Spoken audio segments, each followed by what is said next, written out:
have fiery fast fingers flying frightfully and felicitously around the fingerboard in F major. I'm Tobiah Murphy, and this is Murphy Music Academy.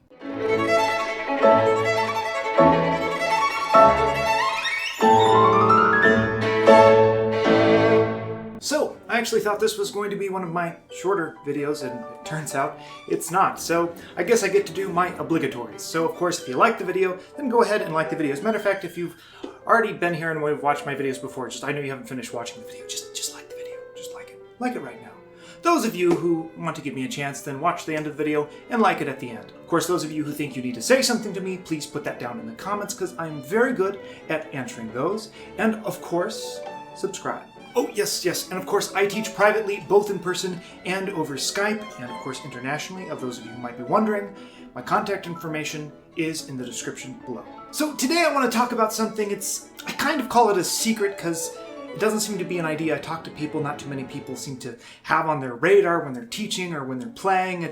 But it's not like something that you don't find out until you get to a certain level and get inducted into the Violin Illuminati or something like that. But it is something that when I discovered it, it made such a big difference in my playing, such a revolutionary difference in my playing. I couldn't believe this isn't just how we teach. Now, this approach to playing is much more geared towards the very advanced players, people that are really trying to get that last edge on their playing. Not that it's something that you shouldn't start thinking about at an earlier stage of your development, and not something that you shouldn't start to try to teach to your students at an earlier age of development, but it really makes the most difference when you're trying to do really advanced techniques. If you want to learn things like fingered octaves, runs and tenths, runs and regular octaves, learn how to do fast double stop passages, fast thirds passages. If you just want to have faster, flightier fingers flittering across your fingerboard, learning this approach to the left hand is an absolute must. Basically, if you ever want to learn to play Ysaÿe 6,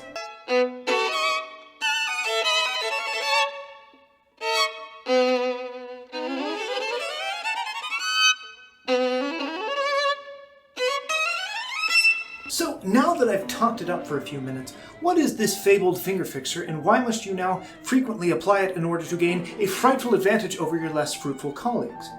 Also, why am I full of F alliterations today?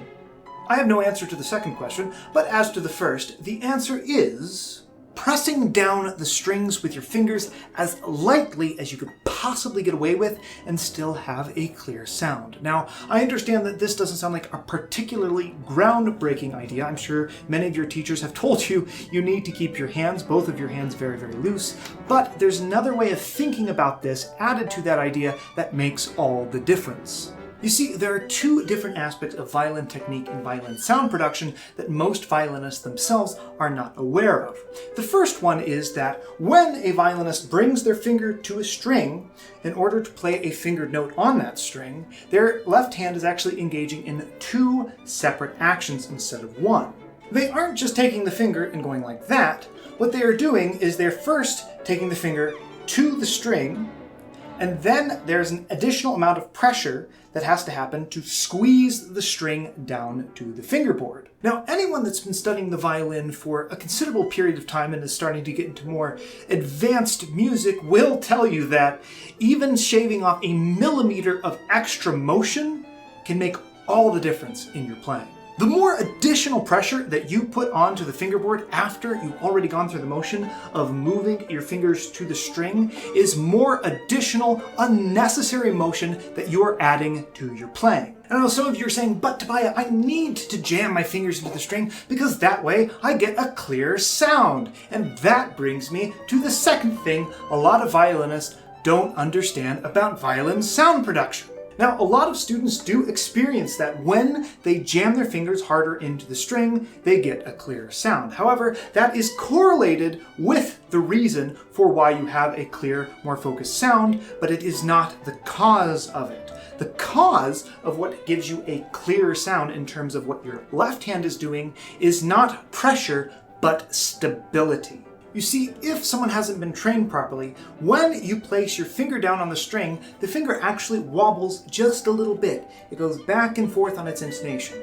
Now, it's not so much that you would hear it and say, ooh, that's clearly wobbling back and forth, that's out of tune, unless, of course, you've trained your ear to do that. So the average student isn't going to pick up on that. But what they do pick up on is that the note is not focused. It does not have a clear of a sound. Now, the reason for that lack of clarity is because the intonation of that note is kind of wobbling. It doesn't have a focused spot. So what does the student do? Well, they hear that, they don't know why, but their instinct tells them, if I jam my finger into the fingerboard, it is going to fix that. And it kind of does. You put more pressure there, it helps stabilize the finger. But in the process, you are now sacrificing looseness and you are sacrificing facility, because all of that extra pressure has to go into placing every single note. Not to mention that this also becomes a little bit of a problem for intonation, because if you watch my close-up that I put earlier, you'll notice that when I jam my fingers into the string, the finger kind of rolls forward a bit. So that now has to be calculated, whether consciously or unconsciously, into the student's paradigm of intonation. Once you get the pressure that you need to be able to play a full sound on any given string light enough, those two motions I talked about earlier of bringing the finger to the string and then pressing it down, it ends up becoming just like having one motion instead, because you get to the point where it feels like just the weight of your fingertips naturally sitting on the string is about enough to be able to play with a full sound. Now, some of the advantages of learning to play this way are pretty darn obvious. Most notably is increased facility. If you don't have to press your fingers down, if your hand's not as tight, it's going to be a lot easier to move your fingers quickly around the fingerboard, and you'll also probably help avoid a lot of playing injuries because your hand's not going to be as tense. But there are some other things, like I mentioned earlier in this video, that if you want to play some really, truly difficult, high-level violin music, learning to play this way is a must, or you are going to really struggle with advanced techniques. For example, a lot of concerti, not just big show pieces, but a lot of major violin concerti have broken octave passages, or passages that involved a lot of octaves. And unless you get really good at fingered octaves, which I will talk about in a little bit, but would still involve you playing this way, anything that involves moving the same finger up and down the string is going to benefit from you not jamming the finger into the string. First off, there is that extra motion that I mentioned. I was actually working with someone on this a couple days ago. They were playing the Conus concerto, and they were doing everything so beautifully, and then they came to the octave passage, and their hand just kept getting stuck because they were adding that extra little bit of motion of pushing down the string every time they moved their hand for the octave. So suddenly their entire hand slowed down instead of having this kind of streamlined approach from having that very light, almost just one motion finger pressure. Basically, if you are able to keep this very light finger pressure and work on your hand frame, you can watch my video about hand frames here. You will gain in both facility and intonation, and you will just make playing octave passages like that much more simple. Do you want to learn to play tenths well? And this, by the way, doesn't mean you have to become some kind of like 10th demigod Paganini type character. I mean, if you want to play something as important in violin repertoire as the Bruch violin concerto, then if you're going to play the last movement, you're going to have to need to know some tenths. And having this lighter finger pressure can help you play with tenths, because one of the tricky things about tenths, unlike with octaves, is that the spacing between the fingers changes in terms of intervals from tenth to tenth. There are both major tenths and minor tenths. There's no such thing as a major octave or a minor octave. Octaves are a lot more predictable as you go up and down the string. With tenths, sometimes one finger has to move a whole step and another finger only gets to move a half step. So when I play that passage, if I was going to jam my fingers as hard as possible into every single note, not only would my hand get stodgy like I mentioned it would in the octaves, but it would also be very difficult for me to judge, because again, my fingers are now more sensitive because I'm not jamming them into the fingerboard, but it would be very difficult for me to judge exactly how much to move one finger over the other, because in that first shift, the fourth finger, which is on an F sharp, has to move to a G natural, so it goes to a half step. the first finger has to move a whole step from E natural to F sharp. So I have to be able to judge that and make sure one moves over the other. If I'm jamming my fingers into the fingerboard, one of them might get stuck. It might be difficult to move the first finger more than the fourth finger. All right, now let's talk about fingered octaves. Of course, fingered octaves are really low on the level of importance, at least if you want to do like really fancy fingered octave passages like I mentioned earlier in Ysaÿe 6 or of course Paganini 17.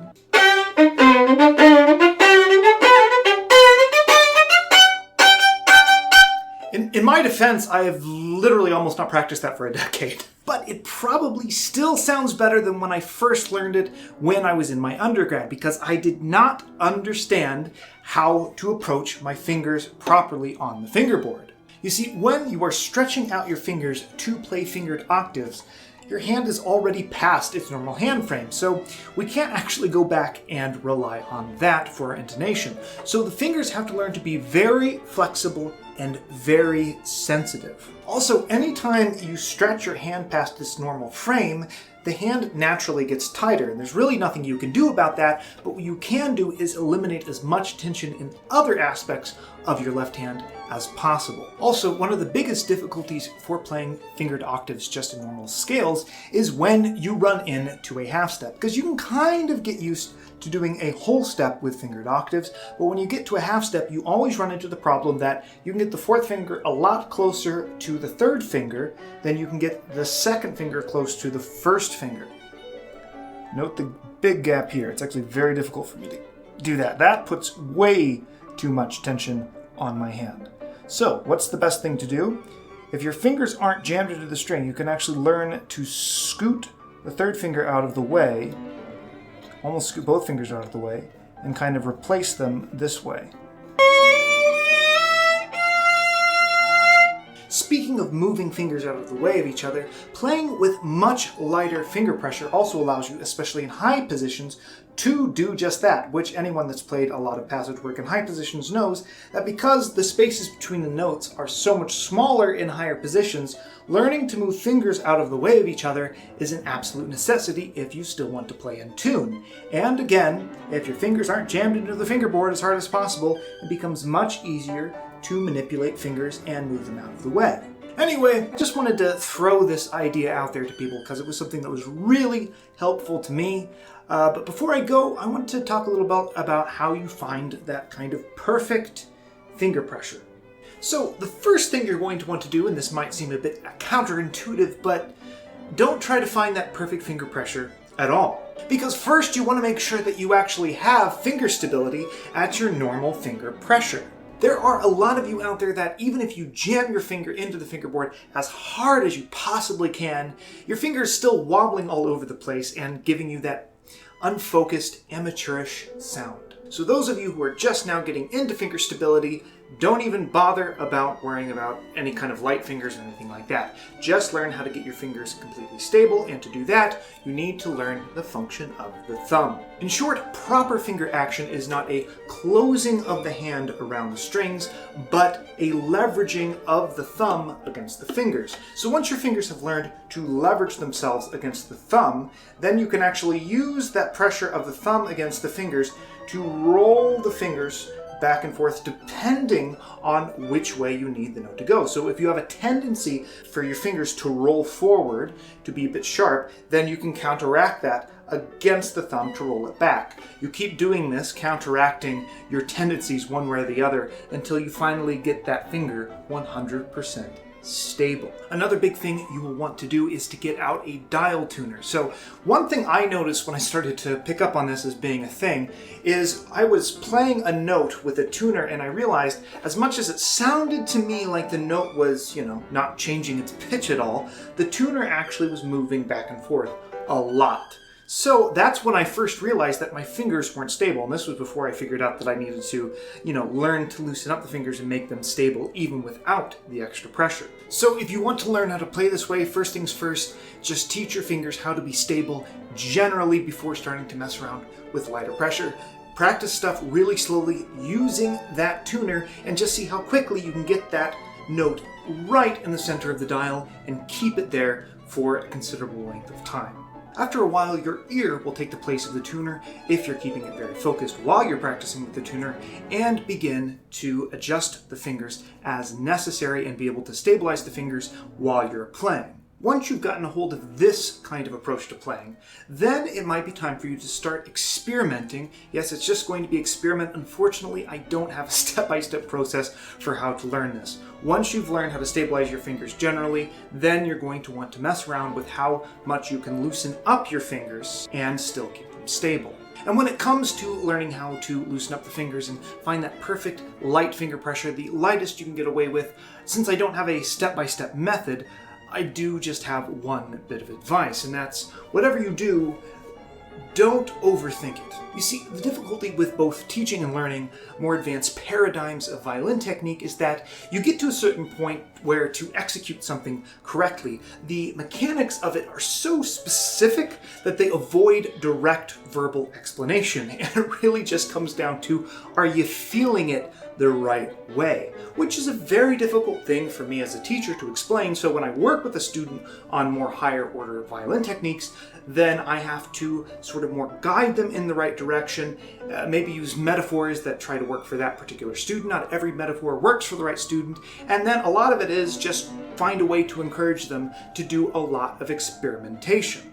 So my guiding principles for those of you who are going to go experiment with this, as I send you off to go mess around with it, is first off, it's not about sort of finding that perfect pressure by just, sort of feather touching the instrument. You want it to feel as much like this just happens, one motion, like as I said in the beginning of the video, finger goes down, and whatever that weight is that you have for the finger, leveraged against the thumb, is exactly all you need. That's what you want it to feel like. The whole idea of this is to simplify your violin playing, not to sort of mess around and sort of calculate exactly just how little I can get away with. That produces more tension. What the ultimate goal of this is to feel like you're just doing this, and not this, but just this, and that's enough. Also, another thing that has helped me a lot with this is the more that I focus on my right hand, oddly enough, my bow arm, the better this seems to work for me. Because again, you want this to feel simple. So for me, something that really worked, a metaphor that worked for my mind, was to think,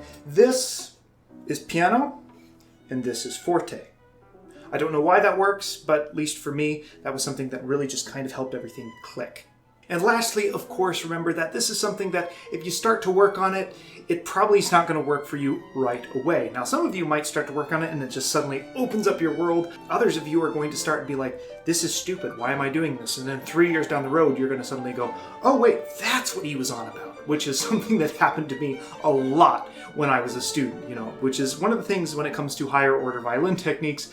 I've noticed that I learned a lot more just from hearing things from different professionals and colleagues, not understanding them, and then 2 years later going, oh, that's it. Because one of the things I've noticed about learning more advanced violin technique is that it almost has to be learned subconsciously. You have to be exposed to it one way or the other, and then you have to work on it a little bit and not quite get it, but then it ruminates inside of you for a year or so, and then suddenly it just blossoms. So whenever I do any of these videos on more advanced techniques, which I hope to be doing more of in the future, that's more of what I'm trying to do. I'm just trying to sow seeds, sow ideas out there, because obviously you're not going to learn that much right off the bat from a YouTube video, but it is a great place to start picking up on some of these ideas. Anyway, I've been Tobias Murphy for Murphy Music Academy, always here to remind you that there is no pleasure in mediocrity, but also here to give you the tools to achieve excellence. And if you want some more specific tools specific for you, then my contact information is